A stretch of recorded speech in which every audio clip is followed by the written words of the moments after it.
Bismillahirrahmanirrahim. Assalamualaikum warahmatullahi wabarakatuh. Hai teman-teman, hari ini saya akan mempresentasikan tentang mata kuliah profesi keguruan dengan membahas topik kompetensi pedagogik. Perkenalkan, nama saya Sekar Trihapsari. Saya dari mahasiswi Universitas Pancasakti Bekasi, Fakultas Ilmu dan Pendidikan, Prodi Pendidikan Ekonomi, semester 5, dengan NIM 872031815546, mata kuliah profesi keguruan, dosen pengampu Bapak Uza Sukmana, Magister Pendidikan. Pengertian kompetensi pedagogik secara leksikal, sesungguhnya kompetensi pedagogik itu merupakan suatu istilah yang berasal dari dua kata, kompetensi dan pedagogi. Bahwa yang dimaksud dengan kompetensi adalah pengetahuan, keterampilan, dan kemampuan yang dikuasai oleh seseorang yang telah menjadi bagian dari dirinya, sehingga ia dapat melakukan perilaku kognitif, afektif, dan psikomotorik dengan sebaik-baiknya. Yang dimaksud dengan pedagogik adalah ilmu tentang pemahaman anak dalam arti peserta didik.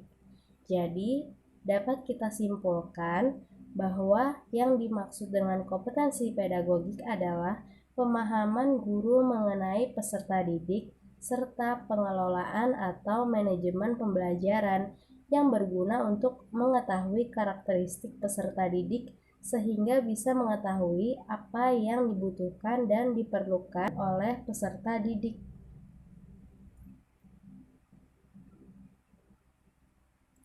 Adapun konsep dasar pedagogik yang perlu kita ketahui, dalam pedagogik ilmu dan filsafat berkombinasi dalam upaya perubahan, pertumbuhan atau perkembangan manusia dan masyarakat atau bangsa mencapai tujuan idealistiknya.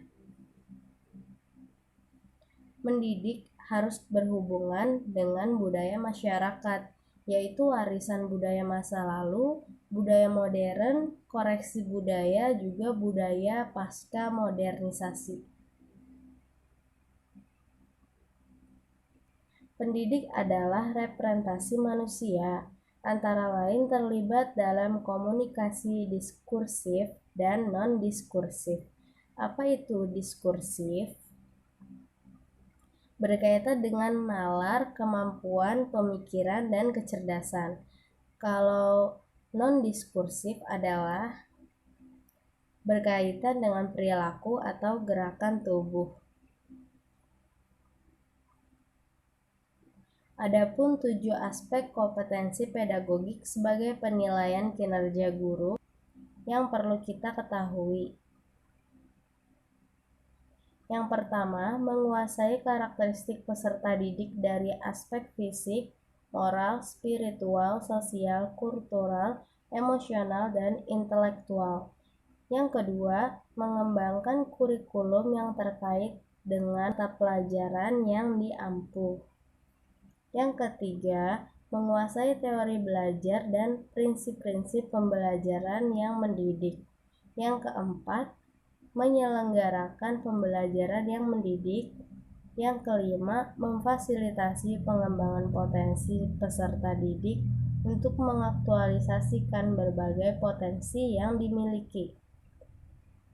Yang keenam, berkomunikasi secara efektif, empatik, dan santun dengan peserta didik. Dan yang ketujuh, menyelenggarakan penilaian dan evaluasi proses dan hasil belajar. Slide selanjutnya ada fungsi pedagogik secara umum.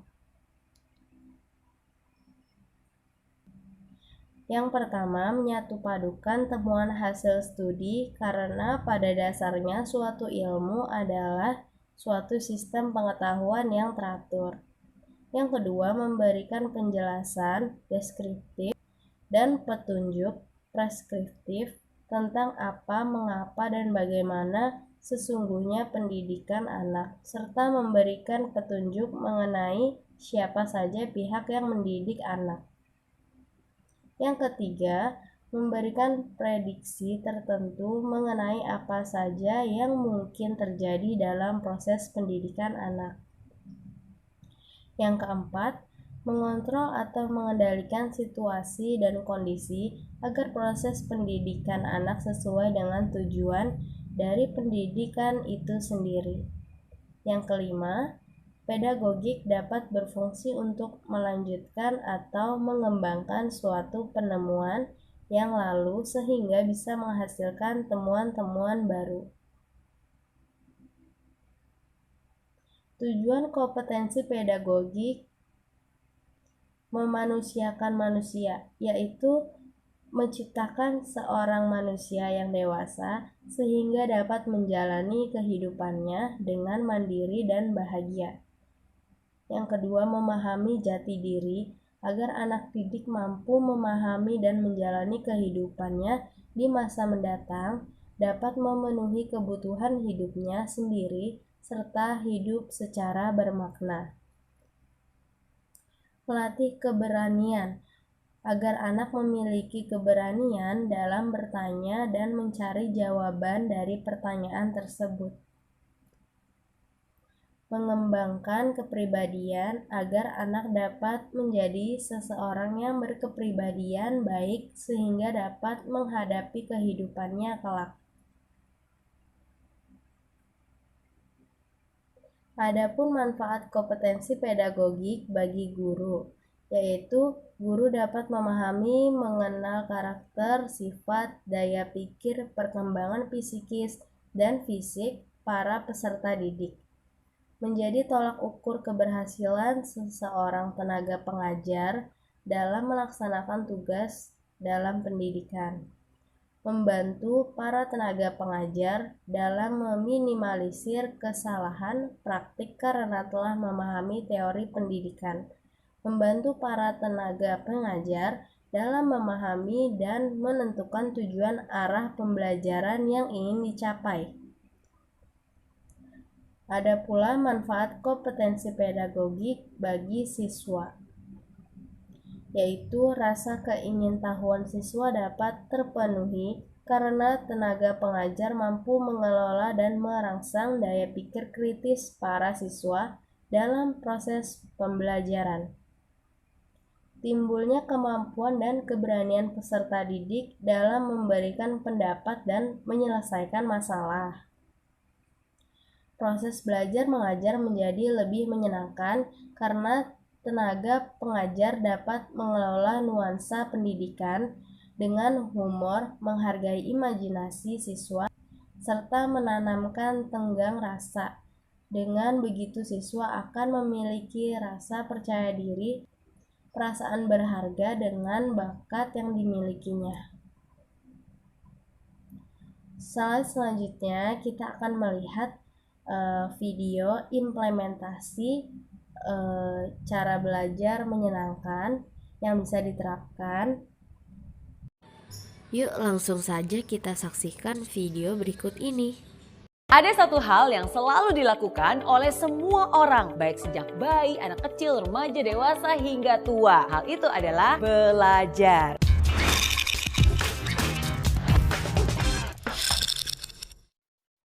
Belajar itu nggak mengenal waktu, nggak juga mengenal umur. Baik di sekolah, kuliah, tempat kerja, maupun sampai tua sekalipun, semua orang harus terus belajar. Karena belajar itu juga bisa mendewasakan kita. Tapi ingat loh, belajar juga nggak boleh sembarang belajar. Belajar juga harus dengan cara yang benar. Ada 5 hal yang harus kamu lakukan supaya kamu bisa belajar dengan cara yang benar. Pertama, mindset yang benar. Sama seperti ketika kamu sebelum berolahraga, kamu kan juga harus melakukan pemanasan dulu nih. Sama juga dengan belajar. Sebelum belajar pun harus ada yang dipersiapkan terlebih dahulu. Yang harus dipersiapkan adalah mindset atau cara berpikir kita. Pikiran kamu harus dibenarkan dulu nih. Bagikan gelas kosong yang siap menerima, bagikan spons yang siap menyerap. Pikiran kamu juga harus terbuka. Jangan belum apa-apa udah antipati duluan. Jangan belum apa-apa kamu sudah memblok dan bilang, udah tahu, nggak perlu, ini kan caranya beda. Kalau komentar kamu seperti itu tuh, kamu juga nggak akan bisa untuk menerima semua pembelajaran yang akan masuk ke dalamnya. Kalaupun mungkin ada yang berbeda, jangan ditolak dahulu, tapi harus dicerna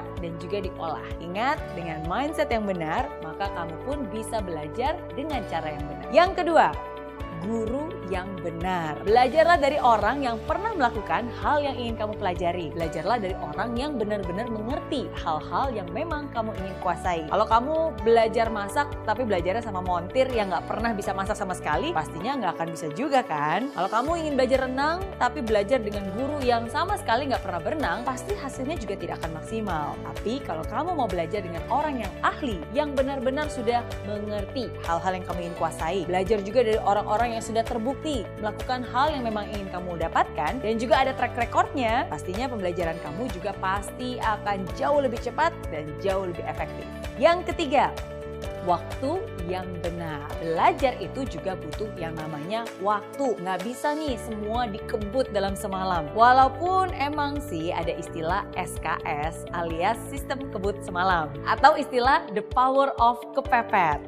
Sama halnya dengan belajar. Belajar juga butuh yang namanya waktu. Pikiran kita pun juga butuh jeda untuk bisa mengolah dan mencerna semua hal yang ada. Karena sebenarnya nih, bahkan belajar itu harus dijadikan sebuah kebiasaan. Sama seperti halnya analogi tentang mandi ataupun gosok gigi nih. Mungkin nggak sih kamu mandi selama 1 jam, 2 jam bahkan, abis itu kamu nggak mandi lagi selama 1 bulan, pasti rasanya risih. Atau mungkin, saya kan udah gosok gigi nih selama setengah jam, berarti abis itu saya nggak usah gosok gigi lagi selama seminggu. Nggak mungkin juga kan? Pasti rasanya risih, pasti rasanya aneh banget. Sama juga, belajar pun harus seperti itu, harus dijadikan habit. Jangan sampai, wah hari ini kan saya sudah belajar terus-terusan 10 jam, abis itu tinggalin aja deh, nggak belajar lagi. Jadinya kan nggak efisien. Ingat, belajar itu sekali lagi harus dijadikan sebuah kebiasaan. Sama seperti mandi, sama seperti gosok gigi. Sehingga kalau ada hari di mana kamu nggak mandi, nggak gosok gigi, rasanya, aduh ada yang kurang ya, aduh nggak enak ya. Begitu juga dengan belajar. Kalau itu sudah menjadi sebuah kebiasaan, sehari aja kamu nggak belajar, pasti kamu akan merasa, duh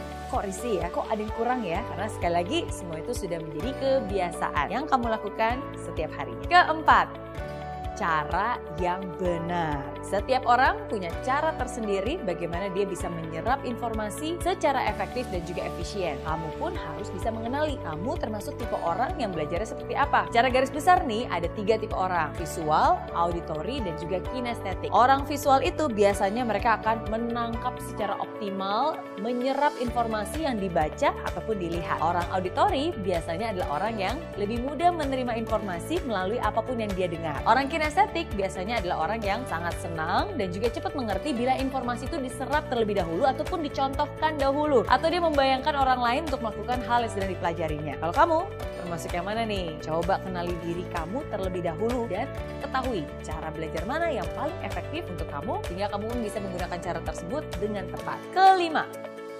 lingkungan yang benar. Ada orang yang suka ketenangan dalam belajar, harus tenang banget. Bahkan ada suara nyamuk lewat aja, waduh mengganggu konsentrasi. Tapi ada juga nih orang yang suka belajar dengan menggunakan musik. Jadi saat belajar dia harus mendengarkan musik, baik itu musik klasik, musik pop, atau bahkan musik rock. Bebas. Apapun itu, yang paling penting adalah kamu tahu yang mana yang membuat kamu bisa lebih efektif untuk belajar. Ada juga nih orang yang suka belajarnya sendirian. Ada juga orang yang suka belajar secara berkelompok, biar ada teman yang diajak diskusi katanya. Boleh-boleh aja, nggak ada salahnya. Yang penting kamu sendiri tahu apakah dengan cara itu pembelajaran kamu bisa efisien atau enggak. Dan yang paling penting, apapun itu, pastikan kamu juga sudah berada di lingkungan yang positif. Karena dengan siapa kamu bergaul saat ini, itu akan mempengaruhi masa depan kamu. Jadi itu dia 5 hal yang harus kamu ketahui. Jadi ingat, walaupun kamu suka belajar, nggak boleh sembarang belajar ya. Karena belajar juga harus dengan cara yang tepat. Mindset yang benar, cari guru yang benar, gunakan waktu yang benar, dengan cara yang benar, dan pastinya di lingkungan yang benar.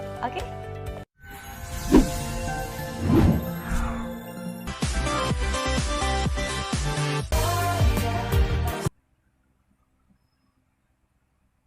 Baiklah, itu tadi implementasi dari video yang sudah ditayangkan. Semoga bermanfaat.